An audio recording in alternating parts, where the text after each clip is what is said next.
Good morning! Kumusta po ang bawat isa? Nasaan po kayo nung lindol, mga kapatid? Nanalangin ba kayo?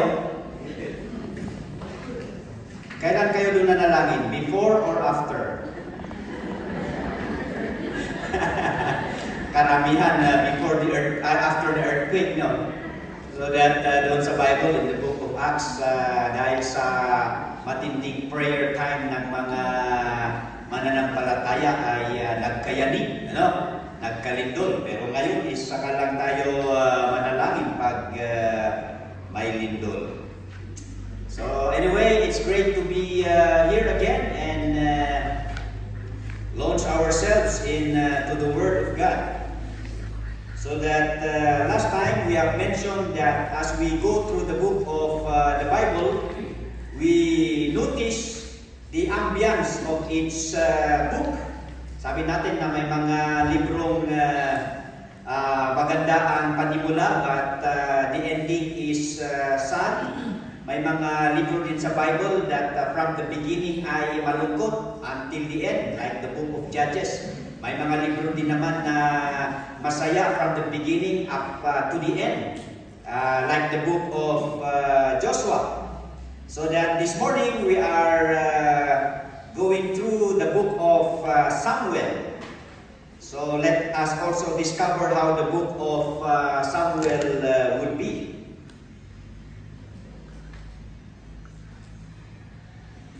Okay. So right away, let's go to the one who wrote the book of 1 Samuel. So according to the Jewish Talmudic tradition, it says that it was written by Samuel. However, some notice that ending the book with your death, you cannot write about yourself. So that there is a possibility that Samuel would have written majority of the book.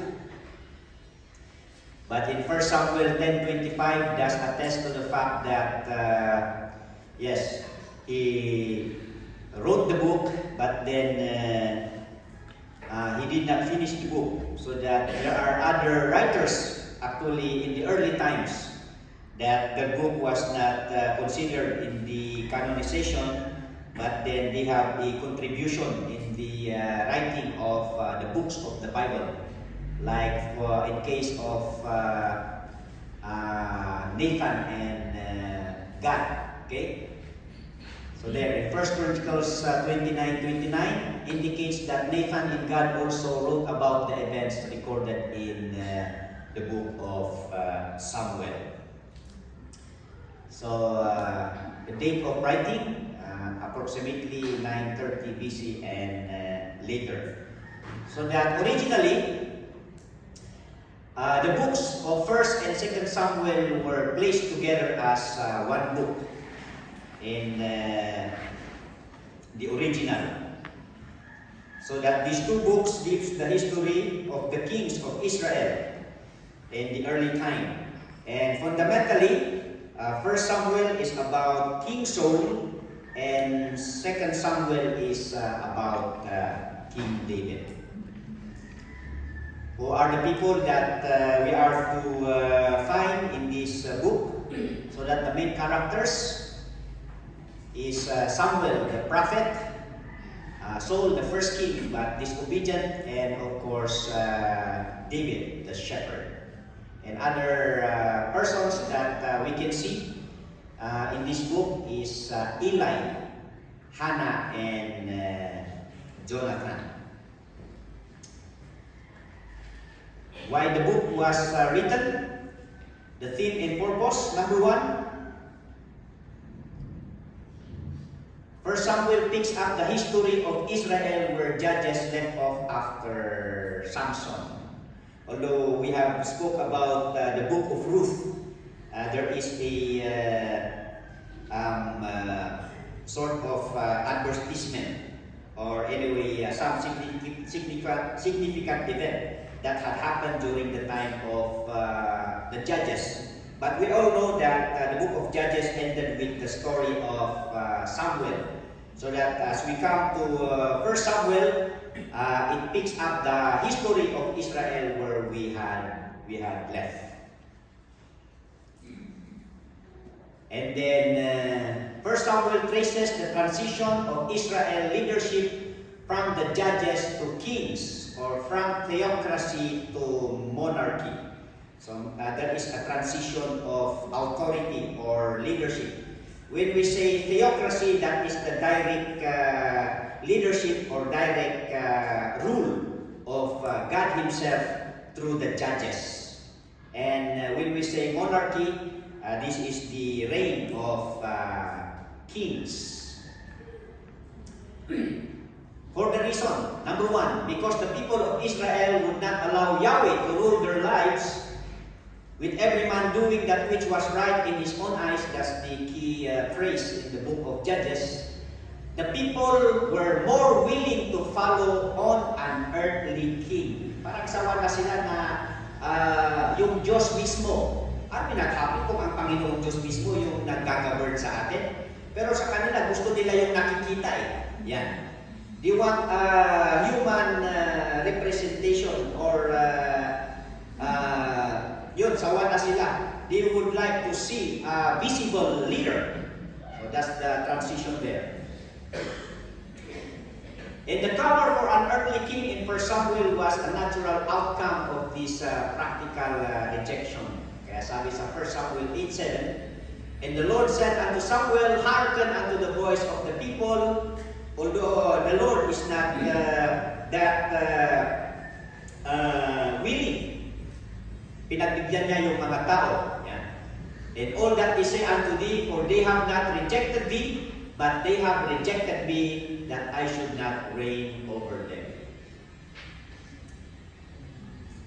And actually, in the plan of God, may pinlano siya actually na may ibibigay siya na hari ng Israel. But these people cannot wait for this king. God had intended to give Israel a king. But the people insisted on the king of their choice instead of waiting. Tao na naman, hindi makapaghintay. So these are the promises. In Genesis 49:10, the scepter shall not depart from Judah, nor a lawgiver from between his feet until Shiloh come, and unto him shall the gathering of the people be. In another instance that God promised to give them a king is in Deuteronomy 17:14-15. When thou art come unto the land which the Lord thy God giveth thee, and shalt possess it, and shalt dwell therein, and shalt say, I will set a king over me, like as all the nations that are about me. Thou shalt in any wise set him king over thee, whom the Lord thy God shall choose. One from among thy brethren shalt thou set king over thee, thou mayest not set a stronger over thee, or stranger over thee, which is not thy brother. So those are instances wherein actually God has promised them a king.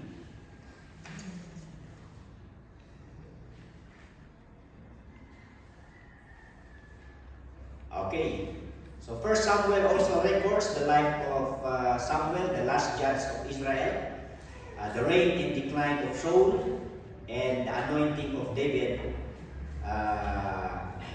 the king of Israel. Historically, one of the key purposes of 1 Samuel is to record the divine origin of the Davidic dynasty, where the Messiah would come. Okay, so dito nagsimula kung paano inumpisahan ng Panginoong Diyos to fulfill His promise to give them a king in the line of King David. Yeah. So the key chapter, we have 35 chapters actually, and the key chapter is chapter 8, particularly in verses 19 to 22. So it records the sad complaint of the nation in their desire for a king. It says there, nevertheless, the people refused to obey the voice of Samuel, and they said, Nay, but we will have a king over us, that we also may be like all the nations, and that our king may judge us, and to go out before us and fight our battles. And Samuel heard all the words of the people, and he rehearsed. Of course, nasaktan si Samuel, and then he went to the Lord and repeating this clamor of the people. So Samuel rehearsed them in the ears of the Lord. And the Lord said to Samuel, Hearken unto their voice, and make them a king. And Samuel said unto the men of Israel, Go ye every man unto this city. So that as people going home were assured that they are about to have their own king. Another key chapter is chapter 15. It records the transition of kingdom authority from Saul to David because of Saul's disobedience and self-willed character. 1 Samuel 15:23. We will learn later the reason why Saul was rejected by God. Because of this. For rebellion is as the sin of witchcraft, and stubbornness is as iniquity and idolatry. Because thou hast rejected the word of the Lord, he hath also rejected thee from being king. And of course, chapter 16 records the choice and the anointing of David as the second king of Israel. And the key verses of the book, 1 Samuel 8, 6-7. But the thing displeased Samuel when they said, Give us a king to judge us. And Samuel prayed unto the Lord, and the Lord said unto Samuel, Hearken unto the voice of the people, and all that they say unto thee, for they have not rejected thee, but they have rejected me, that I should not reign over them. And another one, chapter 13, verse 14. But now thy kingdom shall not continue. The Lord hath sought him a man after his own heart. This is David, known to be a man after God's heart. And the Lord hath commanded him to be captain over his people, because thou hast not kept that which the Lord commanded thee. And last one, chapter 15, verse 22-23. And Samuel said, Hath the Lord has great delight in burnt offerings and sacrifices, as in obeying the voice of the Lord? Behold, to obey is better than sacrifice, and to hearken than the fat of rams. For rebellion is as the sin of witchcraft, and stubbornness is as iniquity and idolatry. Because thou hast rejected the word of the Lord, he hath also rejected thee from being king. Saul was rejected by the Lord because he failed to learn the truth that to obey is better than sacrifice. We will learn later that even though we do not have any offering for the Lord, as long as we obey the commandments of the Lord, God is already happy with that, joyful with that. Of course, if we have the opportunity, when we offer worship to the Lord, then we see to it that we are walking in His commandments. So how do we see the Lord Jesus Christ in the book of Samuel? This is how the Lord Jesus Christ is presented in the book. So in the life of Samuel forms an interesting portrait of Christ, in that he was a prophet, a priest, and though he was not a king, he was still a ruler as a judge who was used of God to initiate a new age of monarchy from theocracy. Okay? So that the Lord Jesus Christ was prophesied to be a prophet, a priest, and a king. Although, as it is mentioned, although Samuel was not a king, but he was a ruler as a judge for Israel. And God used him for this transition of government from theocracy to monarchy. Second, the word Messiah is literally the anointed one. Jay napili. And Samuel is the first biblical book to use the word anointed. 1 Samuel 2:10, the adversaries of the Lord shall be broken to pieces, out of heaven shall the thunder upon them. This is actually the prayer of Hannah, when the Lord granted her to have a baby. So that in her praises, her prayer, he mentioned about the Lord as the anointed one. The Lord shall judge the ends of the earth, and he shall give strength unto his king, and exalt the horn of his anointed. That refers to the Lord Jesus Christ.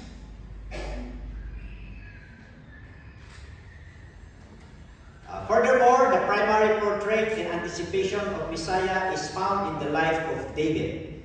He was born in Bethlehem, worked as a shepherd, was ruler over Israel, and became the forerunner of Messiah King through the Davidic dynasty. So in the New Testament, Christ is described as a descendant of David according to the flesh. Concerning his son Jesus Christ our Lord, in Romans 1:3, which was made of the seed of David according to the flesh. So that is how the Lord Jesus Christ was presented in the book of Samuel. Let's go to the outline. The outline of 1 Samuel is easily divided into the three main characters: Samuel, Saul, and David. Okay, hindi po BBM mga kapatid, no? Nakita niyo yung sa sa lindol. Although sa Pugo nangyari yung lindol kasi mas masikat ang bagyo, kaya bagyo. Tapos sa Negros, Bugo ba yun? O Cebu? Tapos sa Davao, Matina ba yun? Sa Mati? Okay. So BBM daw yung lindol. Talagang galing ng mga Pilipino na mag-interpret. Pero nadagdagan pa. Ito na yung nadagdag na lindol mga kapatid. And of course, the Filipinos are so afraid dahil dun sa social media, they are waiting for the big one. But of course, who is the big one that we should wait for? Of course, the return of the Lord Jesus Christ. But then anyway, dito sa 1 Samuel, hindi po BBM, kundi si Samuel, si Saul, and then David is SB. Okay, so okay, so Samuel is considered to be the last judge of Israel. Yung judge, sabi natin, hindi ito yung judge sa korte, but a warrior, a leader, and the peacekeeper of the land. So doon sa chapter 1, dito natin makikita up to chapter 2, the birth of Samuel or the conception of Samuel.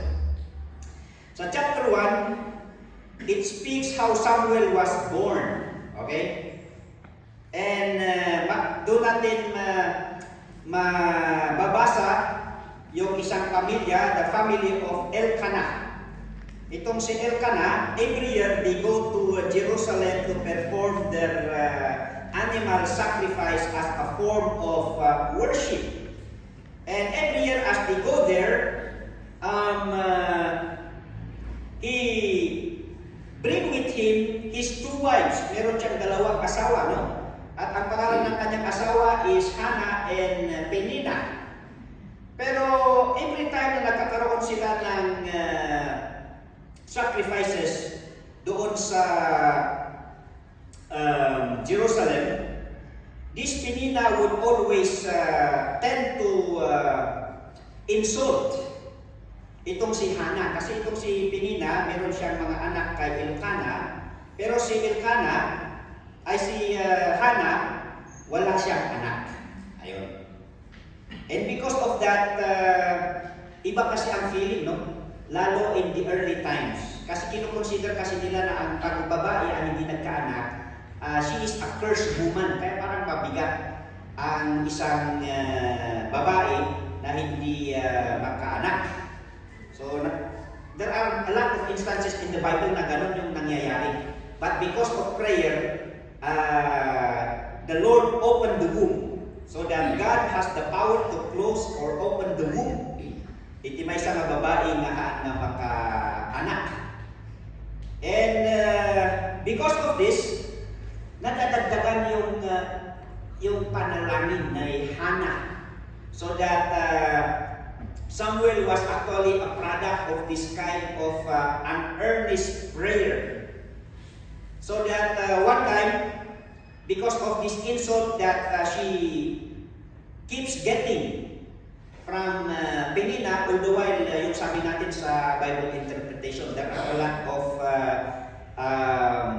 accounts in the Bible for proper documentation. Katulad dito, si Elkanah ay may dalawang asawa. Baka sabihin ninyo, ay, narinig ko sa Buyagan Christian Fundamental Baptist Church na pwede ang dalawang asawa.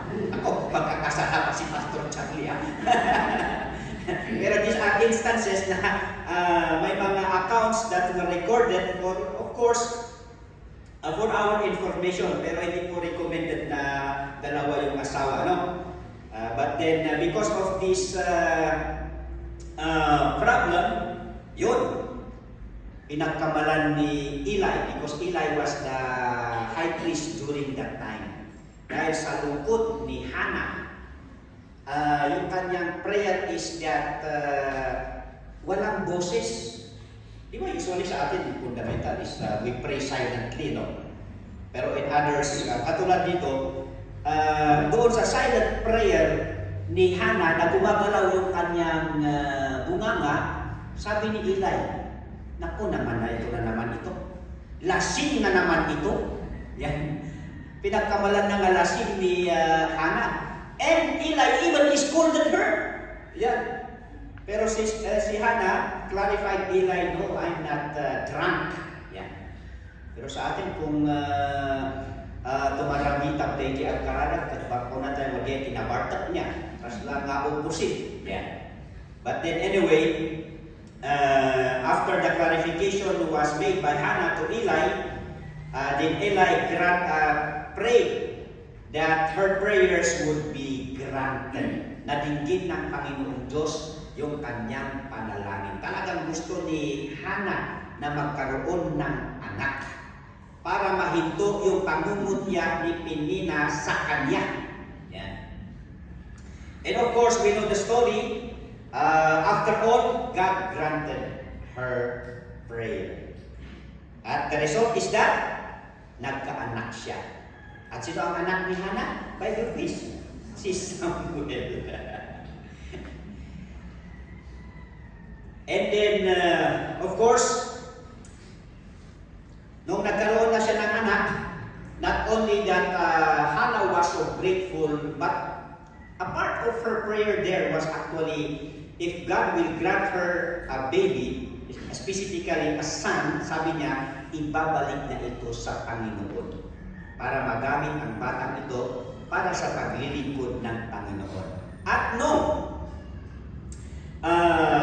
her prayer was granted, she fulfilled her promise. Nung, nandiyan ko na kayo, the will, nung napusot, di ba? Napusot, kumbaga, no, lagi ay tuta, Hindi napusot ni Samuel, then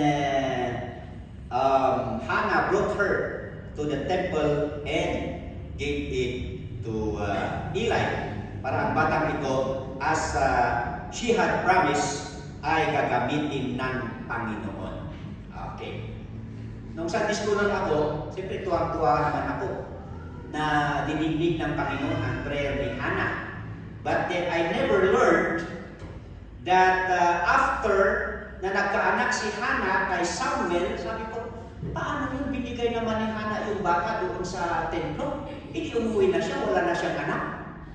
Ganun ba? Hindi po. Because Hannah fulfilled her promise, God rewarded her more with 3 sons and 2 daughters. Yan. Pag i-fulfill mo pala yung promise mo sa Panginoon, there are more blessings to come. So yun pala, not only Samuel, nagkaroon pa siya ng 3 anak na lalaki at 2 anak na babae. And another blessing out of it is that Samuel grew in the Lord, not only physically, but in favor with the Lord and with men. Yan. So there are 3 things that we can learn from Hannah. Dito pa lang sa chapter 1. What can we learn from her? She is a regular worshiper of the Lord. Yeah. Every year. Of course, I believe na hindi lang doon sa every year that they do. Because they have this practice of an annual worship that they go to make an animal sacrifice in Jerusalem. But I believe even doon sa kanilang tahanan, in their own locality, they have this kind of regular worship. But we find in the Word of God that she is a regular worshiper. And she is also earnest in her prayer. She is a woman of prayer. Yeah. Sabi doon, ito yung verse nung pinagkamalan ni Eli na siya ay lasing. But she said, I have drunk neither wine nor strong drink, but have poured out my soul before the Lord. Underline that. That is a good one to remember when we come to worship and we come to pray before the Lord, that we pour our heart to the Lord. Amen. And she is a promise keeper. For this child I prayed, and the Lord hath given me my petition which I asked of him. Therefore also I have led him to the Lord. As long as he liveth, he shall be led to the Lord, and he worshiped the Lord there. Okay? And chapter 3, we read here the call of Samuel. Kung paano tinawag ng Panginoon si Samuel para maglingkod sa kanya.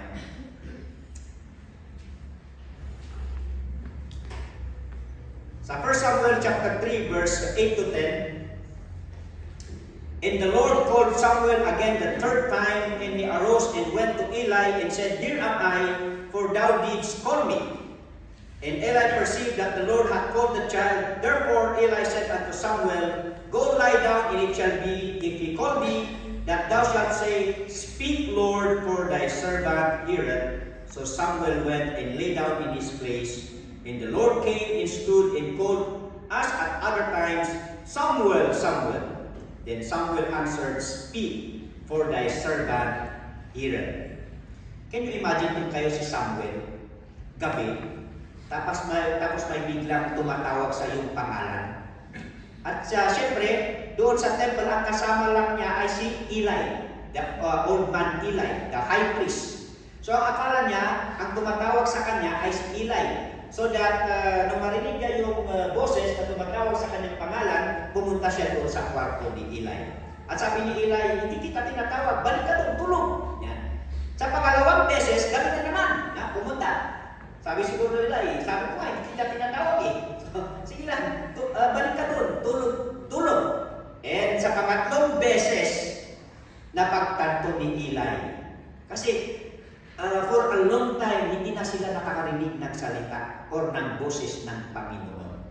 So napagtanto ni Eli na siguro ang Panginoon na ang tumatawag kay Samuel, kay batang Samuel. Kaya sabi niya, pagbalik mo doon, pag marinig mo ulit yung boses na yun, sabihin mo, Lord, speak, Lord, for I am listening. So yun, nung bumalik na si Samuel, tinupad niya yung sinabi ni Eli. Yun nga, in verse 10, and the Lord came and stood and called as at other times. Yung 3 beses na nangyari. Then Samuel said, Speak, for thy servant heareth. So this is the right response. When God calls us, if He calls us, then we let Him speak to us. Diba, when we come every Sunday, yung first verse natin sa worship natin is the call to worship. So God has called us to worship. And because He had called us, in this instance to worship. And a part of worship is hearing the Word of God. Then let us allow God to speak to us. Kakabsat. Okay? Hearing the Word of God, reading the Word of God, studying the Word of God, and learning the Word of God. So that was the confirmation of the call of Samuel in chapter 3. Sorry. Okay, in chapter 4, this is the commission of Samuel. Of course, his call was already confirmed. And now, Samuel has now work to do for the Lord. In chapter 4, the background of his commission, di ba sino yung kalaban ng Israelites in the leadership of Samson? The Philistines. Okay? So there is a continuous battle of Israel with the Philistines. So that the Israelites went to war with the Philistines, but the sad thing in chapter 4, 4,000 Israelites were killed. Yan. Kaya sabi na, natalo tayo. So ang inisip nila, paano kaya tayo mananalo sa labanan ito? So napag-isipan nila, nadadalhin nila yung Ark of the Covenant. Do you still remember the Ark of the Covenant?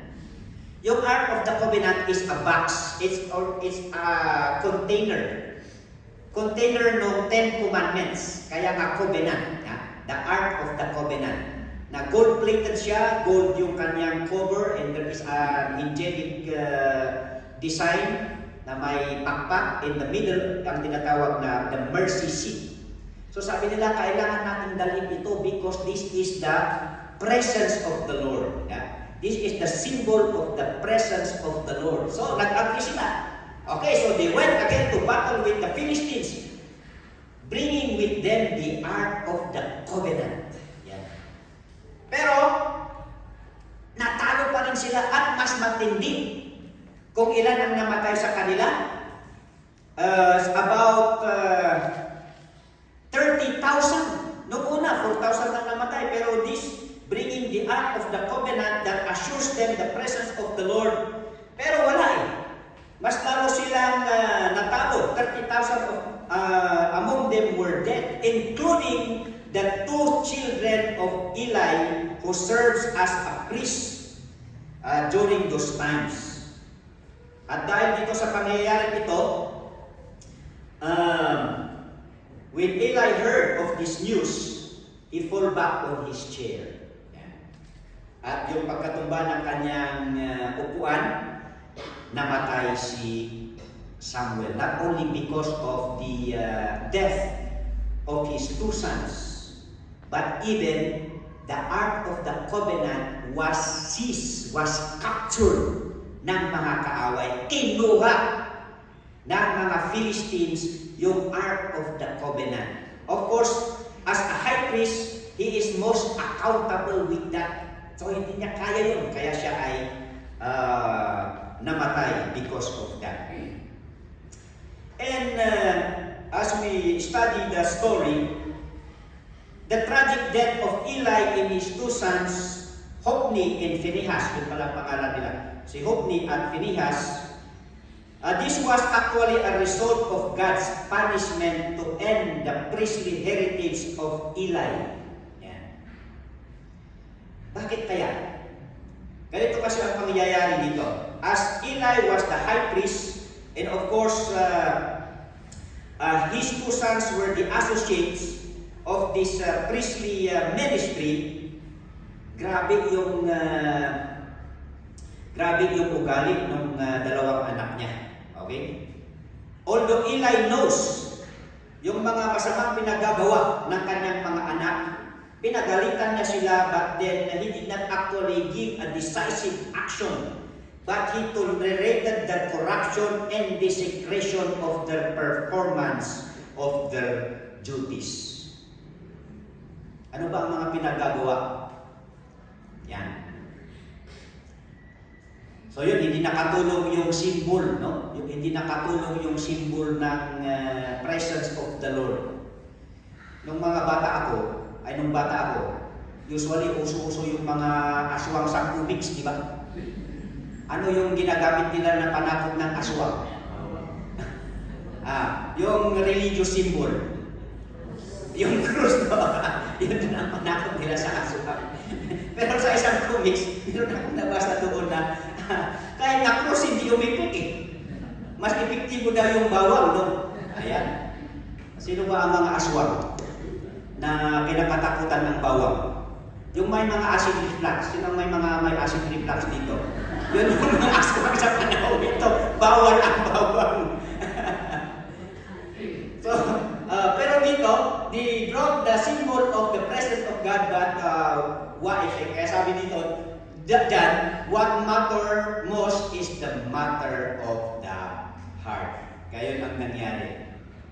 So, if we regard iniquity in our heart, the Lord, of course, will not hear us. So, mas importante pa rin yung buhay natin, yung malinis na buhay natin sa Panginoon para tayo Kanyang tulungan at sagutin yung ating mga panalangin.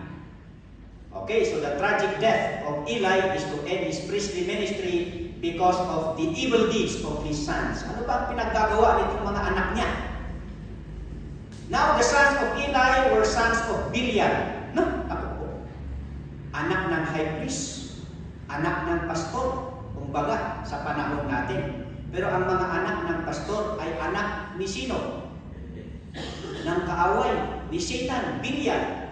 They knew not the Lord. How come they are serving in the religious ministry? Hindi pa nila alam yung Panginoon.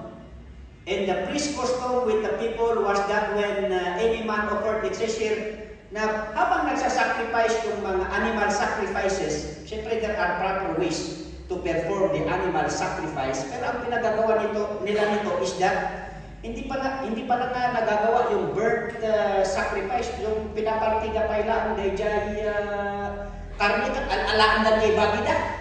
Yan handa pa nga palpasan the performance of the rite. And there are instances which mentioned in the verse na habang niluluto yung karne, kinukuha na nila yung tinutusok na nila yung para sa kanila. Kasi dapat dito is matapos sana yung animal sacrifice and there are designated part of the meat na para sa kanila. Pero sa kanila, hindi pa natatapos, kinukuha na nila yung sa kanila. Habang niluluto, kinukuha na nila yung sa kanila. So that we would see how they disgrace the performance of duty. Yeah. And then to the worst. Yeah. Now Eli was very old and heard all that his sons did unto all Israel, and how that they lay with the women that assembled at the door of the tabernacle of the congregation. Wow! What an immorality! Doon pa sa harap ng simbahan o doon sa performance of religious worship that they did such kind of immoral act. So that of course, because of these deeds, the underlying one said there, because the Lord would slay them. Because of these evil deeds of the two sons of Eli, then their doom was about to come, and it happened when they went to fight the Philistines, even bringing the symbol of God's presence, but it is of no use. So, kailangan talaga sa amin ng mga workers ng Panginoon, you pray hard for us. Kasi kung minsan ang inaatake ng kaaway ay yung mga anak namin. Kaya sa aming mga pastors, sa aming mga workers, yun talaga ang burden namin. Yan. Kasi we are accountable. Not only we as ministers, but even you as fathers and mothers, because you are the religious leaders of your own family. And it says there, 1 Timothy 3:4-5, one that ruleth well his own house, having his children in subjection with all gravity. For if a man know not how to rule his own house, how shall he take care of the church of God? Sa mga istrikto ng mga simbahan, pag may failure talaga ang pastor, talagang pagre-resignin nila sila. Yan. Pero sa mga churches that they display grace and kindness, of course, ini-encourage pa rin nila yung kanilang workers, and then they pray hard about it para i-preserve ng Panginoon yung family ng mga lingkod ng Panginoon. Kaya nga, these are examples, even in the Old Testament, yung sinasabi nila na family is our first ministry before we can be effective to the community, mga kapatid. Not only speaks of us as the ministers of the word, pati rin tayo na mga Kristiyano sa ating mga tahanan. Kung minsan, of course, all of us are sent to go and share the gospel, but there are many occasions na sinasabi ng mga tao, yung kapamilya na nga, hindi niya sinasabihan, kung sasabihin niya yun sa amin. I heard some mga comments na ganyan in the field. Yeah. So that we really need to minister first to our family, so that when we go out to preach the word of God, hindi ito magagamit bilang hadlang sa pagbabahagi ng salita ng Panginoon. Okay?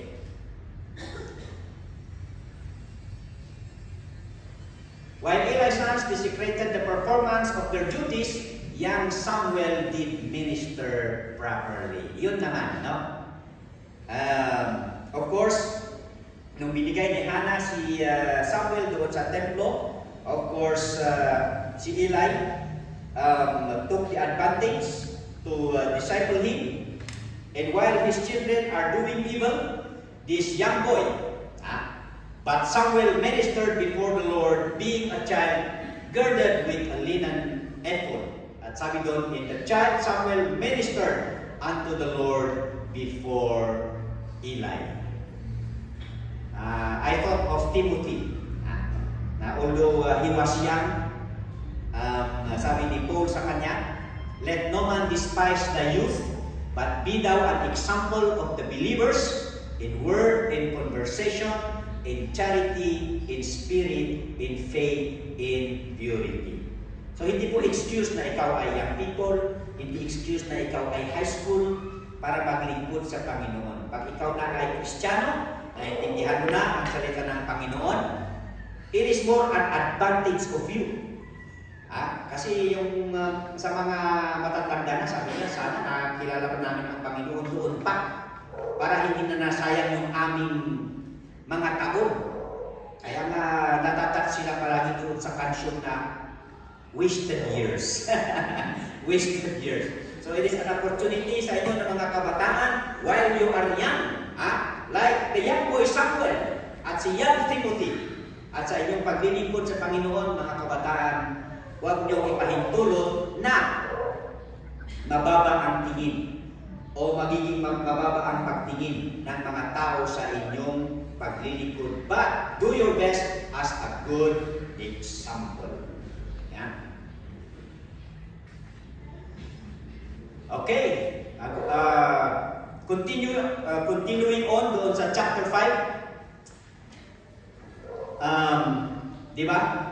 The symbol, the presence of the Ark of the Covenant as a symbol of the presence of the Lord, hindi nakatulong sa mga Israelites. Bagamat, yung mga kaaway, the Philistines captured the Ark of the Covenant. At nung nakapture nila yung Ark of the Covenant, dinala nila ito sa kanilang mga idols. Yeah. And who is the foremost idol of the Philistines? Nabanggit ko ito nung si Samson. Dagon. Sino si Dagon? Merman. Hindi mermaid. The mermaid, babae, tapos fish, yan ipos na. Ng petoy, di buntot na, fish, ng di lamana, kat lalaki. Merman, that is the idol of the Philistine. Dagon. Yan. But then, ang nangyari, the first night na dinala nila yung Ark of the Covenant doon sa libunto ni Dagon, Dagon fell. Nung nakita nila, pinatayo nila ulit. Pero the next day, hindi lang natumba si Dagon, nabasag pa yung ulo, nahiwalay pa yung mga kamay. So talagang malaking insulto yun doon sa Ark of the Covenant. And doon nila napagtanto na hindi pala basta-basta yung Ark of the Covenant. Not only na tinumba yung rebulto ni Dagon, kundi the whole community experienced tumors. Hindi ito siguro yung tumor ng cancer, pero yung tumor na tinatawag dito is yung mga boils. Yan. Nagkaroon sila ng bubonic plague. Not only that, maraming mga rats, mice, na sumira ng kanilang mga pananim. So, naging malaking problema. So, sabi nila, nako,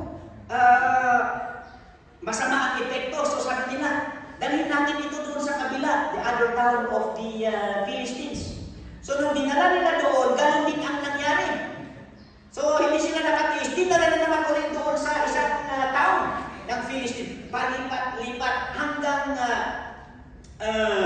nakapag-isip nila, nako, ano ang gagawin natin dito? Nagdudulot naman ito ng kapahamakan. Yan. So that they sought an advice from their diviners or from their prophets. So sabi nung mga prophets nila, well, kailangan ninyong ibalik yan. Kasi kung hindi ninyo ibalik yan, mas lalong magdudulot ng kapahamakan sa atin. And as you bring it, kailangan ninyong magpadala ng baka as your peace offering. Kaya pala baka. Kaya pala hinila ng baka kasi peace offering nila yung baka. And through a cart, hindi lang cart, kundi naglagay sila ng ginto. A 5 replica of the tumor or the boils and a replica of the mice that brought curse into their land. And 5 pieces each to represent the 5 towns of the Philistines. And then, inobserbahan nila, and yun na ang nangyari. So then, these 2 cows brought this Ark of the Covenant back to Israel. So, huminto yung curse.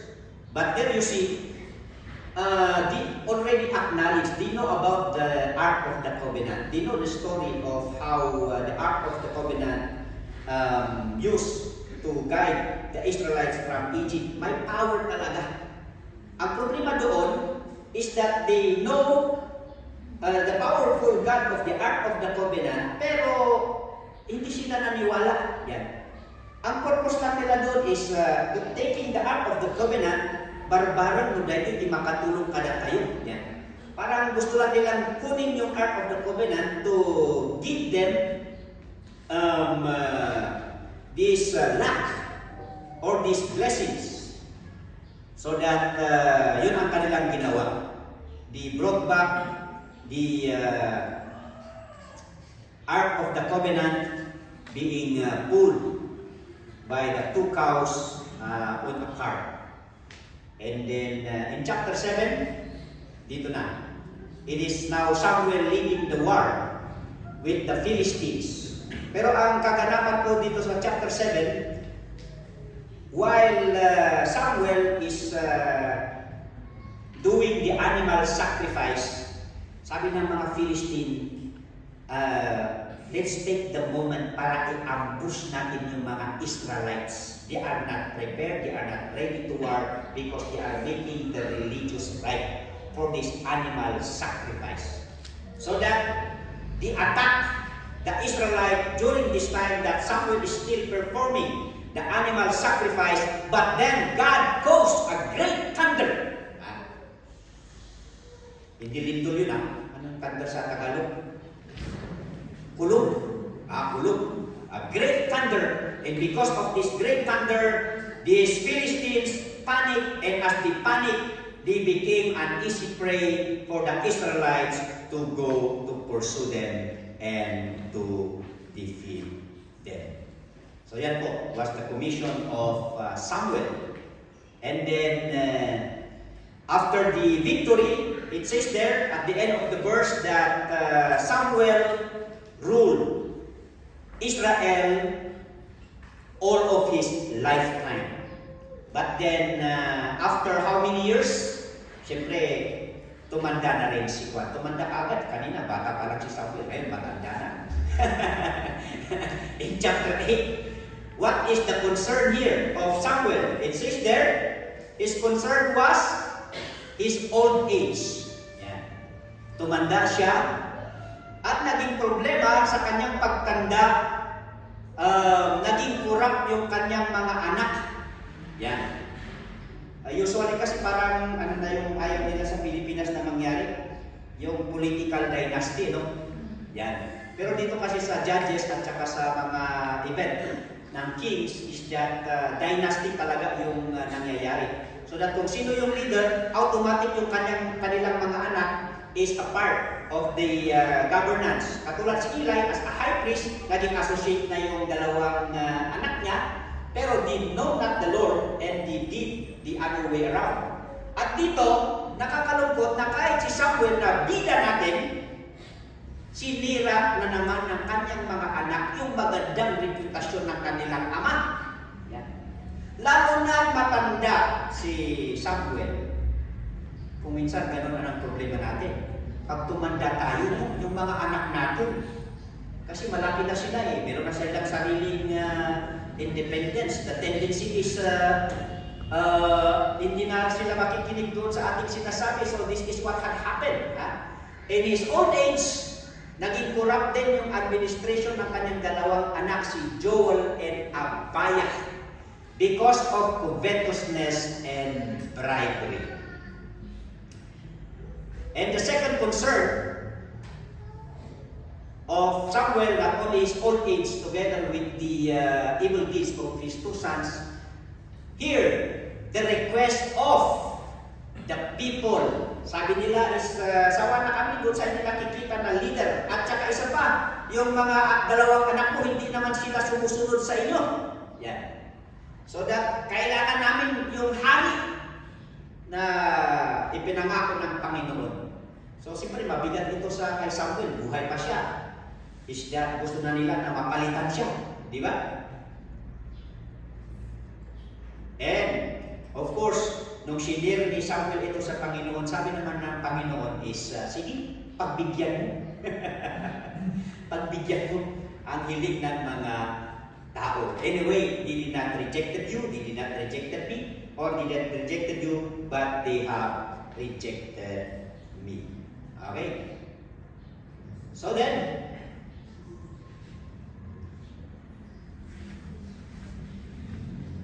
dadako na tayo doon sa pangalawang S, Saul. And because yun ang kahilingan ng mga tao, so walang magawa si Samuel, hinanap niya ngayon kung sino yung kalooban ng Panginoon. And of course, God prepared Saul. Sa 1 Samuel 9:15 to 17. Yan. Hanapin mo ang batang ito. And when Samuel saw Saul, the Lord said unto him, Behold, the man whom I spoke to thee of the same shall reign over my people. Yan. So nung nakita na ni Samuel yung si Saul, then God himself spoke to him na siya na yun. And then, of course, he programmed the anointing of Saul.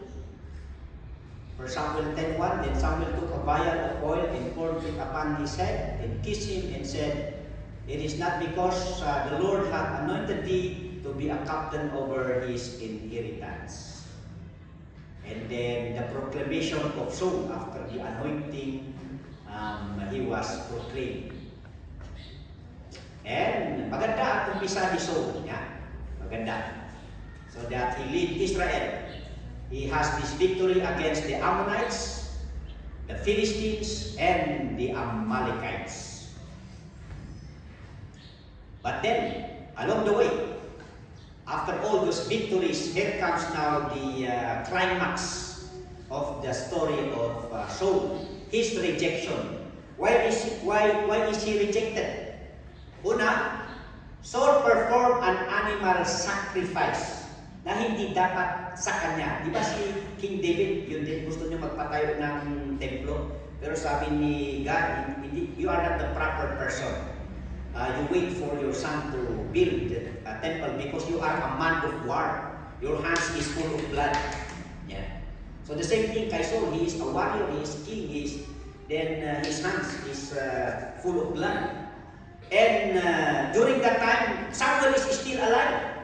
Pero ang nangyari kasi dito is one of his battles, hindi makapaghintay.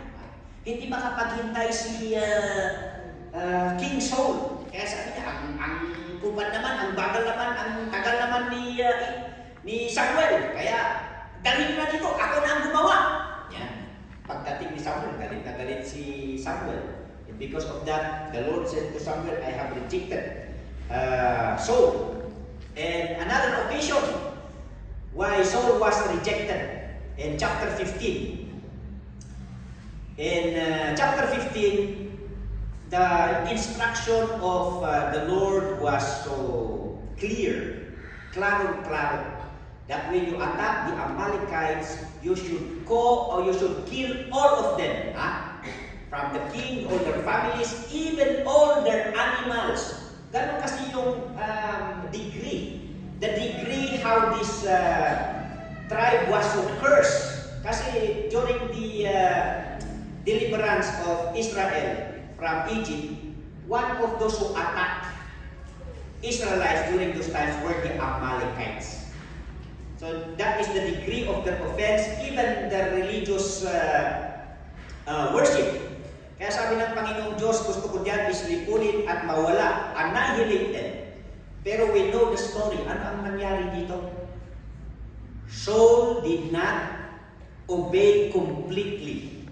Ayan. Kaya nga sabi nila is partial obedience is still obedience. So that when we obey the Lord, it should be completely. Kasi ang nangyari dito, si Saul, he did not kill their king, Agag. And then secondly, he did not kill all the animals. Binayaan na yung mga healthy animals. Kaya nung pagdating ni Samuel, ano naman itong pinagagawa mo? Yan, sabi ni Samuel sa kanya. Ano ang sabi ni Saul?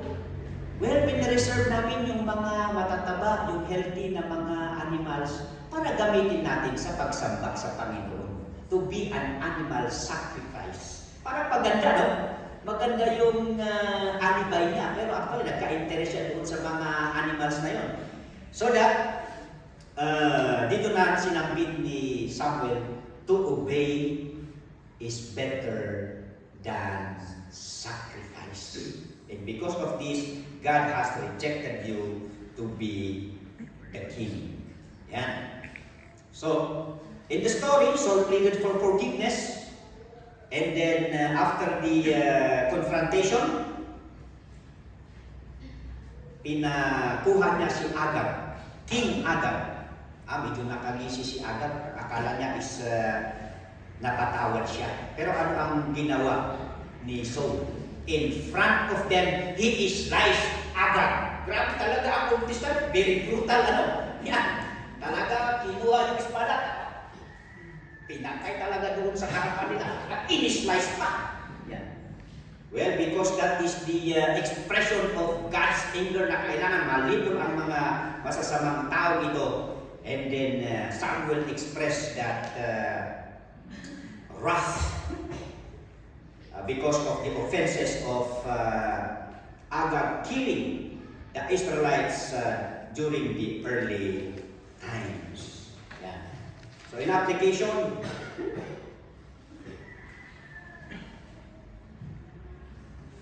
First Samuel is actually a book of great beginnings and tragic endings. Yeah. Di ba? Na-observe niyo yun? Ni Eli, high priest. Of course, he started with the dignity of a high priest, but ended with the judgment of his sacrilegious sons. Yeah. Yung sabi natin kanina, the need of securing the faith of our children to the Lord. So that family is our first ministry. Mga anak kasi ni Eli, they do not know the Lord, and they are even a worshipper of Belial. Samuel was not accepted. His sons turned away from God and perverted justice through bribery and covetousness. Yan. His sons walked not in his ways, but turned aside after lucre and took bribes and perverted judgment. So that the elders of Israel noticed that. So that they demanded for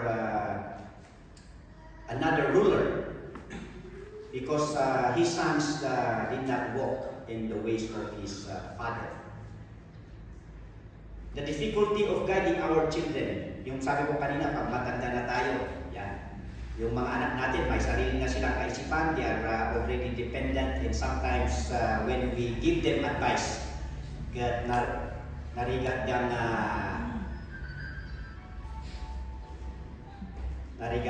sundan, yeah? So that is why the Bible teaches us that our children must be taught of the Lord as early from childhood. Ito yung application na. Train up a child in the way he should go, and when he is old, he will not depart from it. But this is one of my favorite verse. The ministry tayo iti children. Psalm 78 verse 7. Shall we read it all together? Go! That they might set their hope in God, and not forget the words of God, but keep His commandments. Dahil tayo iti kina-importansya na, no apay, masugwan tayo, dagiti anak tayo, may panggap iti Apo. Saul also started well. And actually, yung mga young people dito, nako, gwapo ito si Saul. Tall, hindi siya dark. Tall, fair, and handsome. So, tall, fair, and handsome. And he also has his humble beginnings. Very humble siya. Nagtago siya actually. Noong hinahanap siya para siya ay i-proclaim or i-anoint, hinanap siya kasi nagtago siya. Iba siguro na ito, the beginning na Very humble, and then with leadership naman, good, and bravery. But later disobeyed God. Yan. Ang problema kay Saul, when he failed, he continued downward in his spiritual life na he became jealous, paranoid, obsessed of killing David, even consulted a medium. Actually, pinagbawal niya ang medium during his time. But at the end of the book, he consulted a medium. We will learn that later. And committed suicide at the end of his life. Yeah. So, when we sin or fail in our Christian life, we do not need to continue downward and remain defeated, but we need to restore our relationship with God through confession, repentance, and commitment. Yun ang problema kay Saul. Noong na-defeat yung kanyang spiritual life, he continued downward. Pero si David, he confessed his sin, and then he repented with his sin. He got back on his feet and continued to serve the Lord. Yeah. We go back to the Lord. So lessons. Ano di makita tayo among of those events. The virtue of regular worship. Yeah. Ito yung si Hannah. Coming to worship God is an opportunity for us to pour ourselves to God. Kaya sabi sa Hebrews 10:25, not forsaking the assembling of ourselves together as the manner of some is. Okay? Another lesson from the book. The virtue of an earnest prayer to God. You want an answered prayer? Then, be fervent in your prayer to the Lord. James 5:16, the effectual fervent prayer of a righteous man availeth much. The virtue of fulfilling our promise before God. This is Hannah. As you fulfill your promise before God, more blessings. There is more blessings. Kaya sabi sa Deuteronomy 23:21-23, when thou shalt bow unto the Lord, kung meron kang sinabi sa Panginoon, thou shalt not slack to pay it. Do not, ibig sabihin ng slack, huwag kang pabagal-bagal. Natuparin. Kung ano ang pinramis mo sa Panginoon, gawin mo kagad. Yeah. For the Lord thy God will surely require it of thee. Sisingilin ka ng Panginoon. Naalala ko yung isang kapatiran natin na there was a time daw na hindi niya binigay yung tithes niya sa Panginoon. And along the way, ang daming nangyayari sa kanya na hindi ka nais-nais. So along the week, napag-isipan niya na bisitahin yung treasurer para ibigay yung tithes. Kasi commitment niya yun sa Panginoon. Kasi hindi niya tinupad yun, nagkanda, buhol-buhol yung kanyang mga kaganapan during that week. Pero it says here, when we promise something to the Lord, then we are quick to fulfill. Kung ano ang lumabas sa iyong bunganga, it says there, thou hast vowed unto the Lord which thou hast promised with thy mouth, then to parin natin. And there is blessing in fulfilling our promise. Hannah was a tawag natin, promise keeper. He was favored with more children, and Samuel grew spiritually and with a good testimony. The virtue of winning our children to God for their guided future. Nakita natin yung children ni Eli, nagkapahamak dahil hindi nila kilala. All the while, they are the first generation of the judges. Di ba sabi natin yung the introduction of the judges is that the next generation of the Israelites, they do not know the Lord. Yan. And itong anak ni Eli at saka anak ni Samuel, they are a part of the post generation of the judges. Nakakalungkot na yung next generation nila ay hindi nila kilala ang Panginoon. To the worst, yung kanilang mga tatay pa ay mga lingkod ng Panginoon. So that, what a great accountability. So we need to win them para yung kanilang kinabukasan would be guided. As we have said a while ago, that they might set their hope in God and not forget the words of God, but keep His commandments. 2 Timothy 3:15, sabi ni Paul kay Timothy, from a child thou hast known the Holy Scriptures, which are able to make thee wise unto salvation through faith which is in Christ Jesus. And another one, the virtue of listening to the voice of God. Si Samuel listened very well to the voice of God, so that whatever is the command of God, that is what he do, comparing with the sons of Eli, who does not know the voice of the Lord, but in contrast with them, as they are doing evil, Samuel did well, correctly, and properly in serving the Lord in the temple with Eli. Yeah. And then the virtue of God's leadership. Yeah. A peaceable life. Well, kahit na anong leadership ang papasok, di ba ano yung hindi naman natuloy ulit yung gawin nila yung Pilipinas na federalism? Yan. Parliamentary. Pero kahit anong klase ng gobyerno, kung wala ang leadership ng Panginoon, ay wala rin mangyayari. Di ba? Sa leadership ni Saul, nabago ba yung parang expectation ng mga tao? Nasabi nila, siyempre sa judges, pag buhay yung leader, din maganda ang pamamalakad. But then, the routine, the flow, yung gulong ng palad keeps on, ganun pa rin, di ba? Naging worse pa kasi yung unang hari nila is disobedient to the Lord. So, kahit na sinong leader o kind of government ang ilagay mo dyan, kung walang pagkilala sa Panginoong Diyos at hindi ang Panginoong Diyos ang namamahala, then, there is a bright future ahead that we can expect. Yeah. So, the virtue of God's leadership. Kaya kailangan pa rin ang Panginoon ang siyang mamahala sa buhay natin, lalo na sa ating mga Kristiyano. Colossians 3:15, let the peace of God rule in your hearts, to the which also ye are called in one body, and be ye thankful. And lastly, the virtue of exactly following the commandments of God.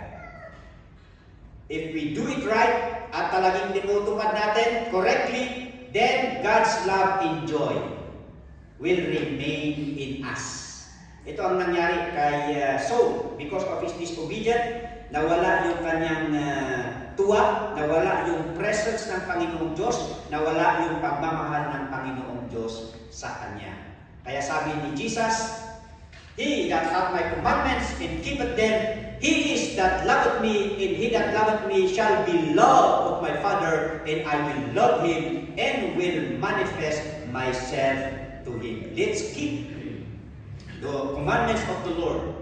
And the presence, the joy, the love that we feel before Him would not go away.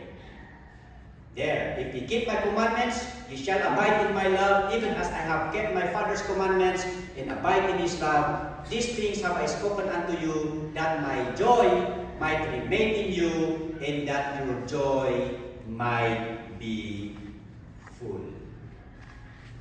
Okay? So, for our conclusion, yeah. Come to the house of God to pour out your heart to God. Be earnest in praying for the granting of your prayers. Keep your promises before God for more blessings. Win your children to the Lord for their guided future. Listen well to God for a proper execution of your Christian life. Always submit to God's leadership for a peaceable life, and exactly follow the commands of the Lord for a joyful life. Let's pray. O agyaman pala po Diyos, nakabakpak ng launay, iti sasaom, adu iti maadal mi. Nakurang iti oras mi, but we thank you for the time spent so that naragsak na talaga iti biyag na makita no amin dagitoy kat mapaspasama. Yes, we have observed in the book of 1 Samuel the good beginning but the tragic ending. And we are praying na han ko mga kasjay iti mapasama kada kami. But we pray for a good beginning, how we started well in faith. Din ang amumin ni Apo Jesus. And along our Christian life, maminsan we observe how we lie low, how we slow down, but then spare us, O Lord. Spare every one of us. Spare every family here, that our life would come to a tragic end. Give us a victorious future, O Father God. Yeah. So that we can learn from this book. And by learning so, it would prevent us from a defeated Christian life and service. And while we await your coming, then we pray that you would find us faithful, so that help us, O Lord. In Jesus' name, Amen.